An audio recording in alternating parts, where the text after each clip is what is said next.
कुछ कबूतर थे, कुछ बूढ़े थे, कुछ जवान थे और कुछ छोटे थे। छोटे कबूतरों को शिकारी ने कुछ दाने रखे थे, वो मिल गए। छोटे कबूतर उधर जाने लगे। बड़े कबूतरों ने कहा कि हमें लग रहा है कि शिकारी का जाल है और हमें शिकारी भी दिख रहा है। तो ना छोटे कबूतर ने कहा हमें तो नहीं दिख रहा। वो उधर चले गए और शिकारी ने ऊपर से जाल फेंक दिया। वो जब उड़ने लगे तब वो उड़ नहीं पाए, तो उन्होंने देखा शिकारी आ रहा था।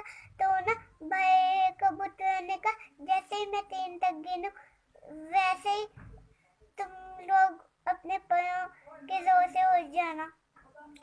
तो उन्होंने ऐसे किया। तो फिर बुआ कबूतर कहता कि मैं एक चूहे तो उसके पास जाते हैं, वो तुम लोगों का जाल काट देगा। तो चूहे के पास गए, उसने उसका जाल काट दिया और सब कबूतर रहने लग गए एक साथ।